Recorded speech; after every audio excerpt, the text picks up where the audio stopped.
Hello everyone, good morning. This is Pooja and welcome back to my channel. और आज हम बात करने वाले हैं 26 ऑफ अक्टूबर के सभी इंपॉर्टेंट करंट अफेयर्स। तो क्या क्या है आज हमारा डिस्कशन का टॉपिक। तो सबसे पहले तो हमें बात करना है कल के रिकैप के बारे में। कल कुछ इंपॉर्टेंट अपॉइंटमेंट्स थी, उनको हम पहले देखेंगे। इसके बाद यहाँ पर हम बात करने वाले हैं आयुर्वेदा डे के बारे में। आज आयुर्वेदा डे नहीं है, लेकिन क्या उसकी थीम होगी, कैसे सेलिब्रेशन होगा, इसको मिनिस्ट्री ऑफ आयुष ने अनाउंस किया है, तो हम उसको देखेंगे। इसके बाद हमें बात करनी है दो इंपॉर्टेंट लीजेंडरी प्लेयर जो कि टेनिस प्लेयर हैं, जिन्हें हॉल ऑफ टेनिस में शामिल किया गया है। उनको हम देखेंगे, हॉल ऑफ फेम में जिन्हें शामिल किया गया है। इसके अलावा यहाँ पर कुछ स्कीम्स हैं, उनको भी हमें डिस्कस करना है। आइए स्टार्ट करते हैं आज के सेशन की। और वीडियो के एंड में बहुत सारे रिवीजन क्वेश्चंस हैं और क्वेश्चन ऑफ द डे भी है, जिसका आंसर आप मुझे कमेंट सेक्शन में बता सकते हैं। ओके, सो स्टार्ट कर लेते हैं आज का सेशन। सबसे पहले बात करेंगे रिकैप के बारे में। कल मैंने आप लोगों को कुछ इंपॉर्टेंट पर्सन्स के बारे में बात की थी, जैसे कि साक्षी मलिक, जो कि एक रेसलर है और उनकी अपनी एक ऑटोबायोग्राफी रिलीज हुई है जिसका नाम है विटनेस, जो काफी ज्यादा कंट्रोवर्सी में है। फिर हमने बात की थी कि डिज्नी ने अनाउंस किया है कि जो मॉर्गन स्टैनली के अभी प्रेजेंटली एग्जीक्यूटिव डायरेक्टर हैं, जेम्स गॉर्मेन, इनको नेक्स्ट चेयरमैन बनाया जाएगा वॉल्ट डिज्नी का। नेक्स्ट बात करेंगे हमारी हॉकी कैप्टन, वीमेंस टीम की farmer hockey captain Rani Rampal ने भी अनाउंसमेंट कर दिया है रिटायरमेंट का। साथ ही साथ इनकी जर्सी भी रिटायर कर दी गई है। अगला नाम आता है प्रभाकर प्रभाकर रघुवरन का। ये बेसिकली आईआईटी मद्रास से पास आउट है। आईआईटी मद्रास के स्टूडेंट रहे हैं एक समय पे, और फिलहाल इन्हें चीफ टेक्नोलॉजिस्ट बनाया गया है गूगल का। डॉक्टर नीना मल्होत्रा, इन्हें स्वीडन में इंडिया का नया एम्बेसडर बनाया गया है। वहीं बोमन ईरानी की अभी रिसेंटली एक मूवी आई थी जिसका नाम क्या है, द मेहता बॉयज। इसके लिए इन्हें बेस्ट एक्टर अवार्ड मिला है एट IFFSA टोरंटो फिल्म फेस्टिवल में। अगला नाम आता है, यहाँ पे एक और एक्टर है जिनका नाम है दारा सिंह खुराना, और इन्होंने जो मेंटल अवेयरनेस प्रोग्राम्स को रन किया है, जो कैंपेन्स रन किए हैं, उसके लिए Mahatma Gandhi leadership award UK इन्हें दिया गया है। अगला और बहुत इंपॉर्टेंट नाम आता है उर्मिला चौधरी का, जो कि नेपाल से बिलोंग करती हैं, और इन्हें recently global anti racism championship award 2024 दिया गया है। नेक्स्ट बात करेंगे 16th वीमेंस इंडिया ओपन, जो कि गोल्फ टूर्नामेंट है और इंडिया इसे होस्ट करेगा गुरुग्राम में। ठीक है। और अभी तक एकमात्र हमारी जो इंडियन या पहली जो इंडियन टेनिस प्लेयर रही हैं जिन्होंने वीमेंस ओपन टाइटल जीता है, वो उनका नाम क्या है, अदिति अशोक है। फिर बिहार में पहला ड्राईपोर्ट ओपन हुआ है और इन्होंने अपना जो पहला लेदर कंसाइनमेंट भेजा है वो कहाँ पर एक्सपोर्ट किया है, रशिया में। ठीक है। इसके अलावा शिलोंग शिलोंग यहाँ पे टॉप ट्रेवल डेस्टिनेशन आपको देखने को मिलेगी फॉर द इंडियन ट्रेवलर इन 2025। तो ये कुछ इंपॉर्टेंट हाइलाइट्स थे जो हमने कल के सेशन में डिस्कशन किए थे। आज के सेशन की शुरुआत हम करते हैं सबसे पहले 9th नंबर के आयुर्वेदा डे से। अब ये आयुर्वेदा डे कब मनाया जाता है, आंसर हो जाएगा आपका 29 ऑफ अक्टूबर को हम आयुर्वेदा डे मनाते हैं। और ये आपका 9th एडिशन देखने को मिलेगा। मिनिस्ट्री ऑफ आयुष इसको सेलिब्रेट करने का काम करती है और लगभग 150 कंट्रीज के जो डेलीगेट्स हैं, या ग्लोबली 150 कंट्रीज में आयुर्वेदा डे सेलिब्रेट किया जाएगा। क्यों किया जा रहा है, जिससे आयुर्वेदा की जो महत्व है वो लोगों को बताई जा सके। ठीक है। तो ministry of AYUSH 9th edition Ayurveda day को सेलिब्रेट करेंगे। कौन सेलिब्रेट करेगा, all India institute of Ayurveda new Delhi में 29 ऑफ अक्टूबर को। इसकी थीम देखेंगे, Ayurveda innovation for global health. आपको थीम देखने को मिल जाएगी। इसका पर्पस है आयुर्वेदा को प्रमोट करना ग्लोबली। ओके। तो आपको 29 ऑफ अक्टूबर को वापस से डिस्कस करेंगे। अब ये जो न्यूज है ऑलरेडी हम डिस्कस कर चुके हैं, लेकिन वापस से न्यूज में काफी ज्यादा ट्रेंडिंग चल रही थी, तो मैंने सोचा एक बार वापस से आपको रिवाइज करा देती हूँ। ठीक है। यहाँ पे आपको देखने को मिल रहा है जस्टिस संजीव खन्ना, और ये हमारे देश के next chief justice of India मतलब CJI होंगे। और ये 51st नंबर के आपको CJI हमारे देश के देखने को मिलेंगे। तो प्रेसिडेंट ऑफ इंडिया ने under the article 124 sub clause 2, याद रखेंगे, CJI को अपॉइंट करने का काम प्रेसिडेंट ऑफ इंडिया करते हैं with consultation of supreme court के जो एग्जिस्टिंग CJI होते हैं, क्योंकि जो सीनियर मोस्ट जज होता है सुप्रीम कोर्ट का, वही नेक्स्ट CJI बनता है। ये हमारे देश में रूल है। ठीक है। ऐसा कहीं मेंशन नहीं है, लेकिन हाँ, दिस इज द रूल। यहाँ पे आप देखेंगे प्रेसिडेंट ऑफ इंडिया ने under the article 124 sub clause 2, ठीक है, जस्टिस संजीव खन्ना को रिसेंटली अपॉइंट किया है as a first CJI of India, और इनकी जो ओथ सेरेमनी है वो 11th ऑफ नवंबर को होगी। 11 नवंबर को इनका शपथ ग्रहण होगा, और इनका जो टेन्योर है वो काफी कम समय के लिए रहने वाला है, केवल 6 मंथ के लिए। अगर आप देखेंगे तो इनका रिटायरमेंट 13 ऑफ मई 2025 को हो जाएगा। और ये फिलहाल में सेकेंड मोस्ट सीनियर जज है सुप्रीम कोर्ट के डीवाई चंद्रचूड़ के बाद। ठीक है, अब यहाँ पे कुछ इंपॉर्टेंट पॉइंट्स मैं आपके साथ डिस्कस करना चाहती हूँ। सबसे पहले अपने कॉन्स्टिट्यूशन के बारे में। हमारे कॉन्स्टिट्यूशन का जो पार्ट नंबर 5 है, कॉन्स्टिट्यूशन के पार्ट नंबर 5 आर्टिकल 124 से आर्टिकल 147 में आपको सुप्रीम कोर्ट के बारे में इंफॉर्मेशन मिलती है। सुप्रीम कोर्ट का कंपोजिशन, उसका ऑर्गेनाइजेशन कैसा होगा, अपॉइंटमेंट्स के बारे में, उनके जुडिक्शन के बारे में सारी इंफॉर्मेशन आर्टिकल 124 से आर्टिकल 147 के कॉन्स्टिट्यूशन के पार्ट नंबर 5 में डिफाइन है। ठीक है, यहाँ पे इंडियन कॉन्स्टिट्यूशन का जो आर्टिकल 124 सब क्लॉज 1 है, उसमें मेंशन किया गया है कि हमारी जो जुडिशरी है वहां पर एक सुप्रीम कोर्ट होगा और सुप्रीम कोर्ट का एक जज होगा। तो यहाँ पे बात की गई there shall be a supreme court of India, तो भारत में एक सुप्रीम कोर्ट होगा, ये बात कहीं मेंशन की गई है? आंसर है यस। कॉन्स्टिट्यूशन के आर्टिकल 124 सब क्लॉज 1 में इसको मेंशन किया गया है। नाउ बात करते हैं सुप्रीम कोर्ट बिल के बारे में। तो सुप्रीम कोर्ट नंबर ऑफ जजेस बिल 2019 में पास किया था, जिसके बाद हमने अपने जजेस की संख्या को इंक्रीज किया था। पहले हमारे सुप्रीम कोर्ट में 31 जजेस थे, मतलब एक सीजेआई और 30 जजेस इज इक्वल टू 31। इनको हमने +4 कर दिया, मतलब एक आपके सीजेआई है, एक आपके सीजेआई तो मिलेंगे, और 33 जजेस। तो अभी हमारा जो सुप्रीम कोर्ट है वो 34, मतलब अपनी मैक्सिमम स्ट्रेंथ के साथ काम कर रहा है। ठीक है, पार्लियामेंट जरूरत पड़ने पर इसको एक्सटेंड कर सकती है, क्योंकि इनिशियली जब सुप्रीम कोर्ट का फॉर्मेशन हुआ था तो उस समय आप देखेंगे केवल और केवल 8 जजेस थे, मतलब एक सीजेआई और 7 जजेस इज इक्वल टू 8। और समय समय पे हमने इसको एक्सटेंड किया है। जैसे कि कल हमने पाकिस्तान के बारे में बात की थी कि पाकिस्तान में क्या किया गया, जो सीनियर मोस्ट जजेस थे उनको हटाकर, मतलब उनको ना अपॉइंट करके जो नीचे के जजेस थे उनको सीजेआई अपॉइंट किया है। ये बातें मैंने कल आपको डिस्कस की थी। ऐसा क्या भारत में हुआ है? आंसर है यस। इंदिरा गांधी जी की जब गवर्नमेंट थी तो आप देखेंगे 1973 में यहाँ पे सुप्रीम कोर्ट के जो रूल है उसको वायलेट किया गया था, मतलब सीनियर मोस्ट जज को सीजेआई नहीं बनाया गया, उनकी जगह ए एन रे को सीजेआई बनाया गया था। और ए एन रे जो थे चीफ जस्टिस ऑफ इंडिया बने थे, जिन्होंने 3 सीनियर जजेस को सुपर सीडिंग करने का काम किया था, मतलब उनके ऊपर 3 और सुपर जजेस थे, सीनियर जजेस थे, और फिर ए एन रे को बना दिया गया था। तो 1973 में ऐसा हो चुका है। इसके अलावा 1977 में भी एम यू बेग, इनको भी अपॉइंट करा था CJI chief justice of India, और इन्होंने भी जो उस समय के सीनियर मोस्ट जज थे जिनको सीजेआई बनना था उनको सुपरसीड किया था। जैसे कि अभी पाकिस्तान में हुआ है वैसे हमारे देश में भी हो चुका है। ठीक है, डन। चलिए, अब अगली कहानी यहाँ पे समझते हैं कुछ टेनिस प्लेयर के बारे में। तो सबसे पहले बात करेंगे रशिया की, एक बहुत ही शानदार टेनिस प्लेयर है जिनका नाम है मारिया सारापोवा। कहाँ से बिलोंग करती हैं? रशिया से बिलोंग करती हैं। एंड अमेरिका का एक पेयर है, ब्रदर का पेयर है, जो दोनों भाई साथ में मिलकर टेनिस खेलते हैं, ब्रियान ब्रदर। इन दोनों को इंडक्ट किया गया है टेनिस हॉल ऑफ फेम में। ठीक है, तो tennis legend Maria Sharapova and Bob and Mike Bryan selected for the International Tennis Hall of the Fame class of 2025। अगर हम सारापोवा के बारे में बात करें तो इन्होंने 5 ग्रैंड स्लैम्स जीते हैं और ओलंपिक में भी मेडल जीता है। तो 5 ग्रैंड स्लैम विजेता रही हैं और फॉर्मर वर्ल्ड नंबर 1 भी रह चुकी हैं मारिया सारापोवा, जिनको रिसेंटली यहाँ पे इंडक्ट किया गया है, शामिल किया गया है।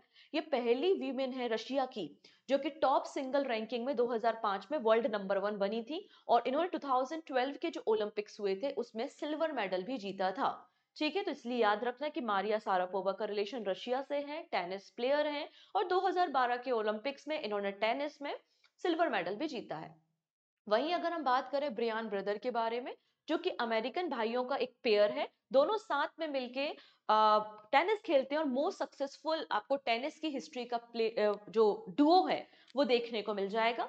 ठीक है, इन्होंने 16 ग्रैंड स्लैम के साथ साथ ओलंपिक में गोल्ड मेडल भी जीता है, और बहुत लंबे समय तक के वर्ल्ड नंबर 1 डुओ टीम आपको देखने को मिलेगी। ठीक है, चलिए अब बात करेंगे कुछ नेशनल इवेंट्स पे। ये हमारे कुछ इंपॉर्टेंट पर्सन थे जो हमने आपके साथ डिस्कस कर लिए हैं। अब बारी आती है नेशनल इवेंट पे। तो यहाँ पे जैसे कि सेंसस तो हो नहीं पा रहा है इंसानों वाला, तो यहाँ पे लाइव स्टॉक का सेंसस करा रहे हैं। याद है ना कि हमारा जो 2021 में, क्योंकि 10 साल कंप्लीट हो गए थे, 2011 में लास्ट सेंसस हुआ था और अब 2021 की बारी थी, तो हमारे देश में सेंसस होना था, जनगणना होनी थी, बीच में कोविड आ गया और उसके बाद फिर जो भी पॉलिटिकल चेंजेस होते रहे, लोकसभा के इलेक्शन, तो अभी हमारे देश में हो नहीं पाया, राइट। लेकिन यहाँ पे लाइफ स्टॉक सेंसस को स्टार्ट कर दिया है हमारे देश में और एक 21st नंबर का एडिशन है। याद रखेंगे 21st नंबर का लाइफ स्टॉक सेंसस हमारे देश में लॉन्च हो चुका है और इस इवेंट को ऑर्गेनाइज कौन कराता है? Union ministry of fishery, animal husbandry and dairying. ठीक है, याद रखना, अगर आपसे पूछ लिया जाए कि लाइव स्टॉक सेंसस को कौन सी मिनिस्ट्री रन कराती है या एग्जीक्यूट करती है, तो ministry of fishery, animal husbandry and dairying होगा। और कौन सा एडिशन लॉन्च किया है? तो 21st एडिशन हमने लॉन्च किया है। तो सेंट्रल गवर्नमेंट ने recently centrally sponsored 21st life stock census के ऑपरेशन को स्टार्ट किया है 25 से। इसके साथ साथ $25 मिलियन का फंड भी दिया है, जिससे जैसे कि हेल्थ केयर इंफ्रास्ट्रक्चर तैयार कर सके एनिमल्स के लिए, क्योंकि जानवरों में भी कई सारी बीमारियां होती हैं, हम लोग अक्सर न्यूज में देखते रहते हैं। अभी लंपी डिसीज हो गई थी, आप लोगों ने देखा होगा कई सारे कैटल्स को, तो इसलिए यहाँ पे हेल्थ इंफ्रास्ट्रक्चर तैयार किया जाएगा कैटल्स के लिए, एनिमल्स के लिए, जिसके लिए सेंट्रल गवर्नमेंट ने $25 मिलियन फंड को सैंक्शन करने का काम किया है। ठीक है, चलिए यहाँ पे आप देख सकते हैं लाइव स्टॉक सेंसस ऑपरेशन को रिसेंटली लॉन्च किया गया है by the ministry of fishery, animal husbandry and dairying, Rajiv Ranjan ने। कहां से? नई दिल्ली से। अगर इसके ड्यूरेशन के बारे में आपसे पूछ लिया जाए तो बता देना कि 25 से स्टार्ट होके ये फरवरी 2025 तक होगा। ऑब्वियसली बात, इतना सारा बड़ा देश है हमारा, इतने टाइप ऑफ कैटल्स पाए जाते हैं, तो उन सब की हमें काउंटिंग करनी है, उसके बाद पूरा डेटाबेस रेडी होता है, उसके बाद लिस्ट पब्लिश होती है, राइट। तो इसमें पूरा करने में 1 साल तो लग ही जाता है। तो अभी आप देख रहे हैं कि अक्टूबर में स्टार्ट हो रही है और फरवरी 2025 तक होगी और उसके बाद उसका डेटा पब्लिश होगा। ठीक है, इसमें टोटल 16 स्पीसीज को इंक्लूड किया जा रहा है। ठीक है, चलिए, अब कौन कराता है? तो जैसा कि मैंने मेंशन किया है, union ministry of fishery, animal husbandry और डेयरिंग कराती है। इसके साथ साथ जो जिस भी राज्य में ये सेंसस हो रही है, उस पर्टिकुलर स्टेट गवर्नमेंट और यूनियन टेरिटरी मिलके इस पर्टिकुलर सेंसस को कंडक्ट कराने का काम करेगी। ठीक है, चलिए अब बात करते हैं इस सेंसस के बारे में। तो ये हर 5 साल के इंटरवल के बाद होती है। पहली जो लाइफ स्टॉक सेंसस हुई थी कंट्री में, वो कब हुई थी? 1919 में, 1919 में हुई थी। और जैसा कि मैंने कहा कि हर 5 साल में ये होती है। 20th नंबर की जो सेंसस हुई थी वो 2019 में आपको देखने को मिलेगी, 2019 में। क्लियर है? अभी जो 21 नंबर का लाइफ स्टॉक सेंसस हो रहा है, इसमें सेक्स वाइज, मतलब मेल कैटल अलग और फीमेल कैटल अलग, इनका अलग अलग डेटाबेस रेडी किया जाएगा। तो सेक्स वाइज नंबर यहाँ पे आइडेंटिफाई किए जाएंगे और जो भी state department of animal husbandry है, फील्ड स्टाफ इसमें कंट्रीब्यूट करेगा एनिमल की सेंसस करने में, उनकी काउंटिंग करने में। ठीक है, इसमें 100% जो आपको फंड देखने को मिलेगा वो सेंट्रल गवर्नमेंट का फंड आपको देखने को मिल जाएगा और इसके लिए 200 करोड़ रुपीस का बजट रखा है। तो ये 21 नंबर की जो लाइफ स्टॉक सेंसस हो रही है उसके लिए बजट कितना है? तो आपका आंसर होना चाहिए कि 200 करोड़ रुपए का बजट सेंट्रल गवर्नमेंट ने रखा है। ठीक है, इसमें 219 इंडिजीनियस ब्रीड और 16 स्पीसीज पे फोकस किया जाएगा और इनकी काउंटिंग की जाएगी, ये बात भी यहाँ पर मेंशन की गई है। ठीक है, 15 स्पीसीज जो है वो लाइफ स्टॉक की है, different kind of buffalo, kettles हैं। इसके साथ साथ जो आपके हेन्स हैं या फिर आपके डक, टर्की, गीज, ऑस्ट्रिच, ईमो, इन सब की काउंटिंग भी यहाँ पे की जाएगी।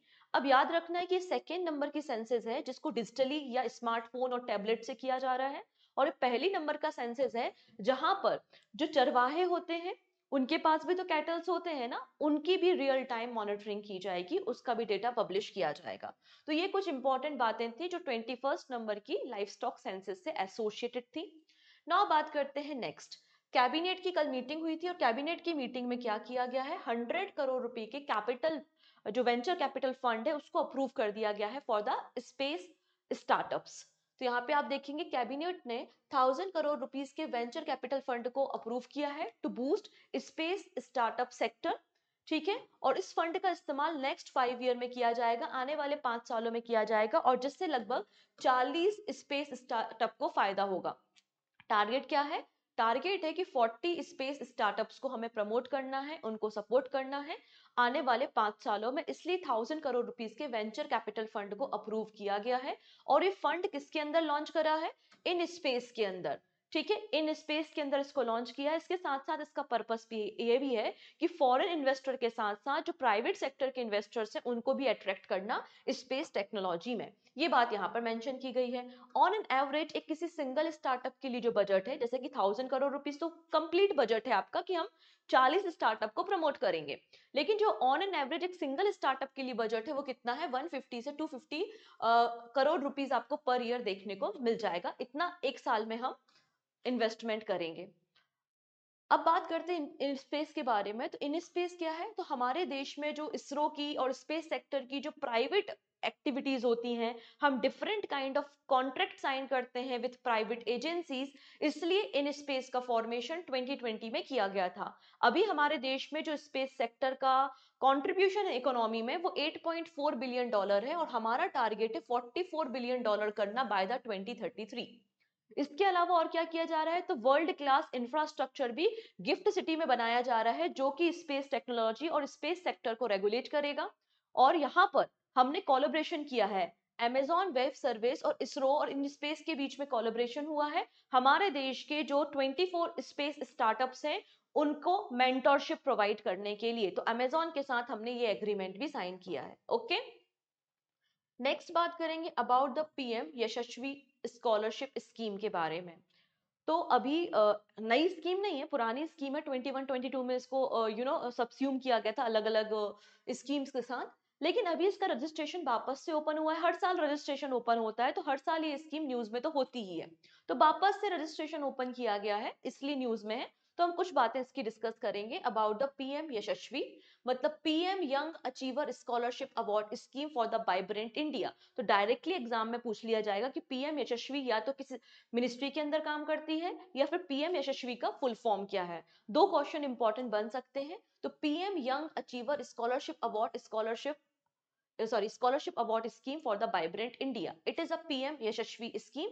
सबका साथ सबका विकास के अंदर प्राइम मिनिस्टर मोदी ने इसको लॉन्च किया था, और इसकी nodal ministry ministry of social justice and empowerment है। कौन सी मिनिस्ट्री है, ministry of social justice and empowerment इसको रेगुलेट करती है। अगर इस स्कीम के बारे में बात करें तो ये स्कीम क्या है, एक अम्ब्रेला स्कीम है जिसका टारगेट है कि जो अदर बैकवर्ड क्लासेस हैं, ईडब्ल्यूएस मतलब आपका जो इकोनॉमिकली वीकवर्ड बैकवर्ड क्लासेस हैं, फिर आपका डीएनटी मतलब जो डी नोटिफाइड ट्राइबल्स हैं, उनको good quality of education provide करना। इसके अंदर क्या होता है, एक टेस्ट कंडक्ट कराया जाता है। जो बच्चा क्लास 9th और क्लास 10th में होता है, किसी गवर्नमेंट स्कूल में पढ़ पढ़ाई कर रहा होता है, तो उसको एक फॉर्म भरना होता है और एक टेस्ट देना होता है। अगर आप टेस्ट में पास हो जाते हो तो आपको स्कॉलरशिप प्रोवाइड की जाएगी। तो वही बोला है, यहाँ पर आपको 5 सब स्कीम देखने को मिलती हैं।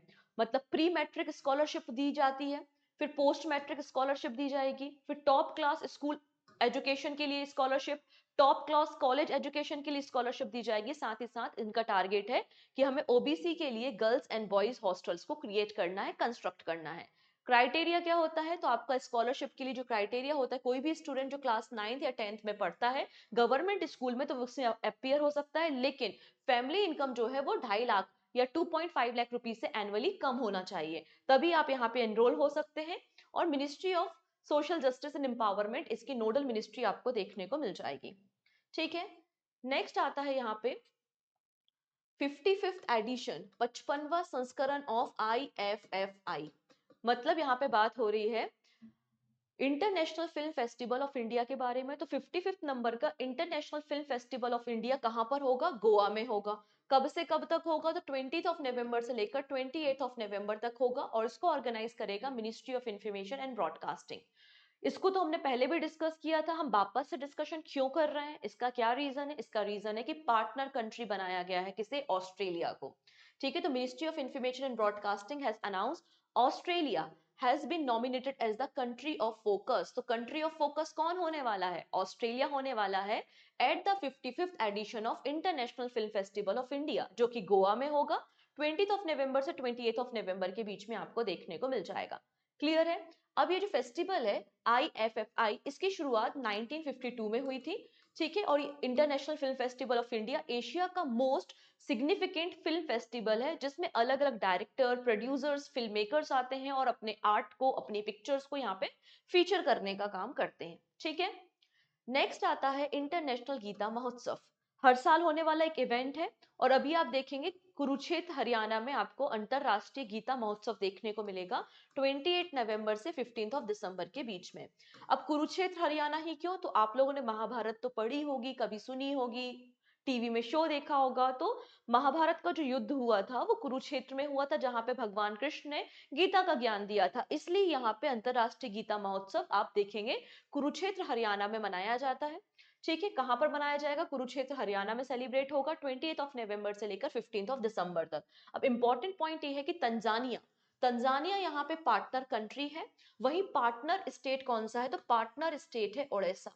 तो तंजानिया पार्टनर कंट्री है और पार्टनर स्टेट कौन है, ओडिशा। ये क्वेश्चन पहले भी आ चुका है कि अंतरराष्ट्रीय गीता महोत्सव के लिए पार्टनर कंट्री कौन सी है, 2023 इस तरीके से क्वेश्चन आए हैं। तो ये अगले समय में भी बन सकता है कि तंजानिया यहाँ पे पार्टनर कंट्री है, वही उड़ीसा आपको पार्टनर स्टेट देखने को मिलेगा।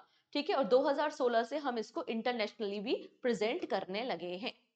ठीक है, चलिए अगली एक एक्सरसाइज है जिसका नाम है सिम्बेक्स एक्सरसाइज। तो सिम्बेक्स समझ में आ रहा है कि सिंगापुर इंडिया मरीन बायलिटरल एक्सरसाइज आपको देखने को मिल जाएगी, और उसका 31st एडिशन शुरू हो चुका है विशाखापत्तनम में। कहां पर, eastern naval command. Eastern naval command का हेडक्वार्टर कहां पर है, विशाखापत्तनम में है। और इंडियन नेवी इसको होस्ट कर रही है, सिम्बेक्स एक्सरसाइज। और ये 31st एडिशन आपको देखने को मिलेगा। 2 फेजेस में होगा। हार्बर फेज अक्टूबर में हो रहा है, 23 से लेकर 25 ऑफ अक्टूबर के बीच में। और फिर सी फेज जो है वो 28 से 29 ऑफ अक्टूबर के बीच में होगा। ये जो सिम्बेक्स एक्सरसाइज है इसकी शुरुआत as a exercise lion king के नाम से हुई थी 1994 में, और उसके बाद इसके नाम को चेंज किया गया है। ठीक है, अगर आप देखेंगे तो यहाँ पर आपको देखने को मिल जाएगा ईस्टर्न नेवल कमांड, जिसका हेडक्वार्टर विशाखापत्तनम में है। वेस्टर्न नेवल कमांड मुंबई में हेडक्वार्टर मिल जाएगा। सदर्न नेवल कमांड का हेडक्वार्टर कोची में है। ठीक है, इसके अलावा इंडियन एयरफोर्स और सिंगापुर की जो एयरफोर्स है उनके बीच में 12th नंबर का Indian Singapore joint military training exercise भी चल रही है। कहां पर चल रही है, तो आप देखेंगे कलाई कुंदा एयरफोर्स स्टेशन वेस्ट बंगाल में, अक्टूबर नवंबर 2024 में। Okay, done. अब यहाँ पे एक छोटी सी लिस्ट है, आप चाहो तो स्क्रीनशॉट भी ले सकते हो, अदरवाइज आपको पीडीएफ तो मिल ही जाएगी पूजा जैन सीए 247 पे, या फिर पूजा जैन क्लासेस एप्लीकेशन को डाउनलोड कर लेना, वहां से भी पीडीएफ आपको मिल जाएगी। तो ये सभी कुछ रिसेंट मोस्ट हुई एक्सरसाइज है, आप चाहो तो स्क्रीनशॉट भी ले सकते हो। ठीक है, पढ़ लेना, इनको रिवाइज कर लेना। चलिए नेक्स्ट बात करेंगे हिंडल्को इंडस्ट्री के बारे में, जो कि ग्लोबली प्रेजेंस रखती है एल्यूमिनियम और कॉपर के प्रोडक्शन के लिए। ठीक है, यहाँ पे अगर आप देखेंगे तो हिंडल्को इंडस्ट्री लिमिटेड ने ज्वाइन किया है इंटरनेशनल कॉपर एसोसिएशन को।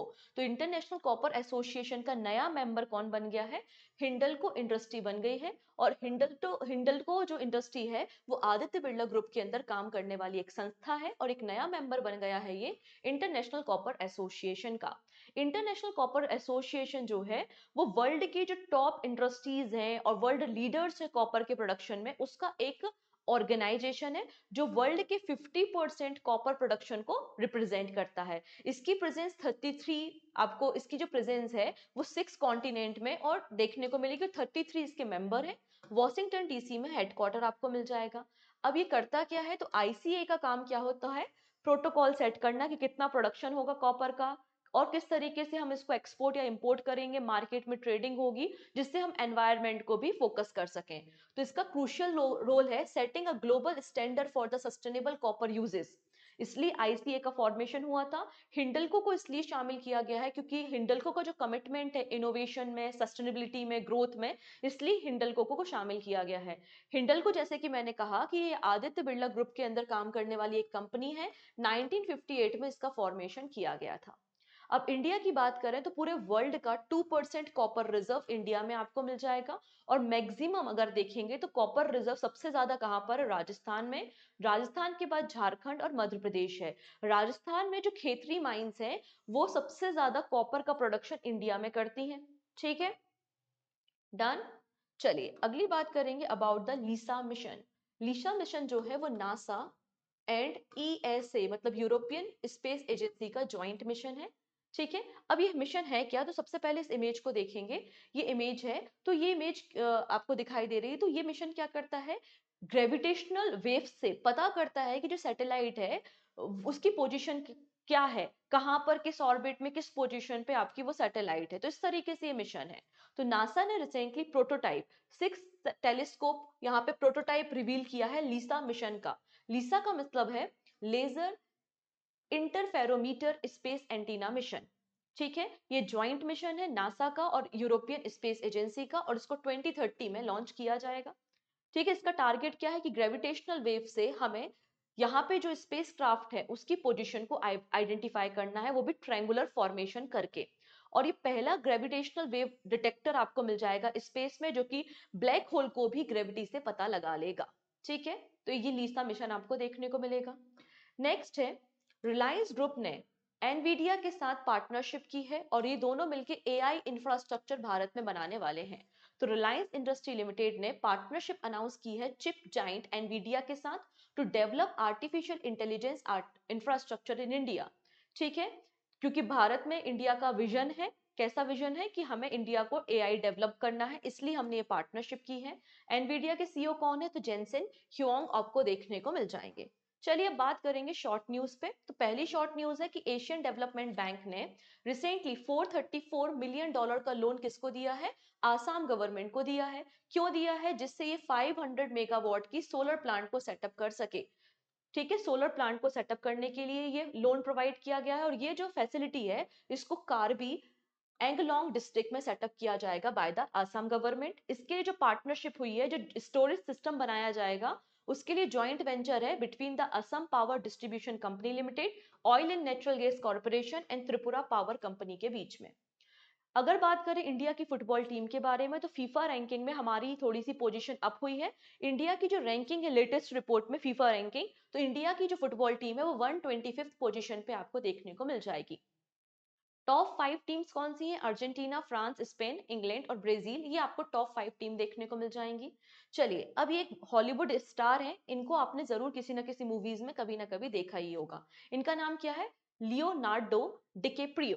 इनके नाम पे अभी रिसेंटली हिमालयन रीजन में एक नई सांप की प्रजाति या स्नेक स्पीसीज मिली है, उसका नाम इनके नाम पर ही रखा गया है। ठीक है, इसलिए आपको ये देखने को मिल रहे हैं। नेक्स्ट बात करेंगे, दिल्ली गवर्नमेंट ने रिसेंटली एक स्पेशल कोर्ट को स्टैब्लिश किया है for the physically disable person. जो डिसेबल पर्सन है उनके लिए अलग से कोर्ट बनाया गया है, जिससे इक्वल जस्टिस सभी को मिल सके। किसने किया है? ये दिल्ली कोर्ट ने किया है। फिर इसके अलावा आदर्श कर्मयोगी प्रोजेक्ट, अभी आदर्श सप्ताह या कर्मयोगी सप्ताह को इनिशिएट किया था प्राइम मिनिस्टर मोदी ने। इसके अंदर क्या किया जाता है, जो सिविल सर्वेंट्स होते हैं उनको डिफरेंट डिफरेंट कोर्सेज करने होते हैं, जिससे आप अपने एरिया में और भी अच्छा काम कर सकें। तो मिनिस्ट्री ऑफ माइंड्स ने अपने वर्कर्स को, मतलब अपने जो भी एम्प्लॉयज हैं जिन्होंने इन कोर्सेज को कंप्लीट किया, तो 13 एम्प्लॉय को आदर्श कर्मयोगी अवार्ड डिस्ट्रीब्यूट किया है। ठीक है, इसको रिप्रेजेंट किसने किया है? कोल एंड माइंस मिनिस्टर जी किशन रेड्डी ने। तो कितने लोगों को मिला है? 13 एम्प्लॉय को मिला है by the ministry of mines Adarsh Karmayogi award. Done. चलिए, अब बस बात करना है हमें इंपॉर्टेंट एमसीक्यू के बारे में। पहला क्वेश्चन क्या है?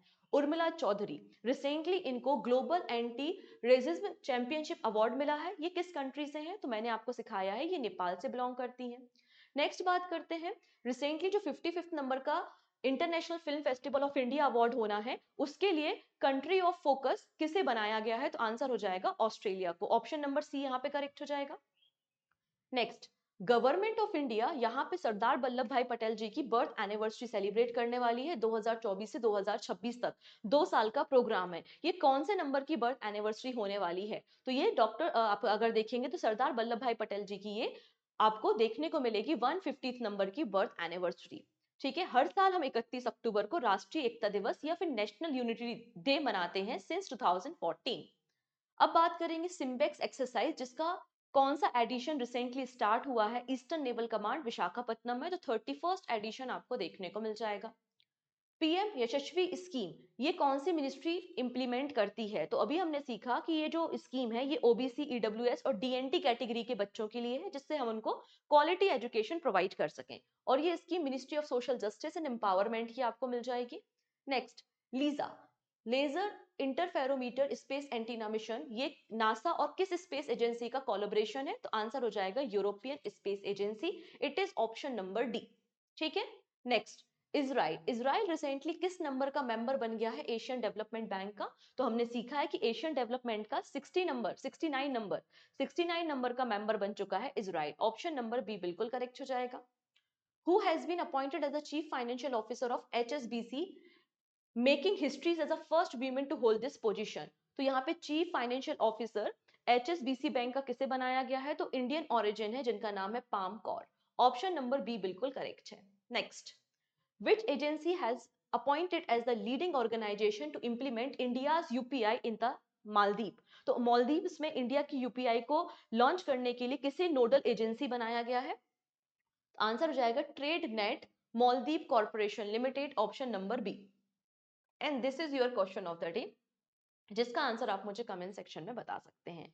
आई नो आज लाइव क्लास नहीं हुई है, आज मैंने प्रीमियर लगाया है बिकॉज ऑफ सम रीजंस, पर डेफिनेटली मैंने सारी इंपॉर्टेंट करंट अफेयर्स को डिस्कस कर लिया है। कल मिलते हैं हम अपने वीकली करंट अफेयर्स के साथ, तब तक अपना ध्यान रखेंगे। वीडियो पसंद आया तो प्लीज शेयर कर देंगे। क्वेश्चन ऑफ द डे का आंसर कमेंट सेक्शन में बताना नहीं भूलेंगे। Okay, take care and bye bye.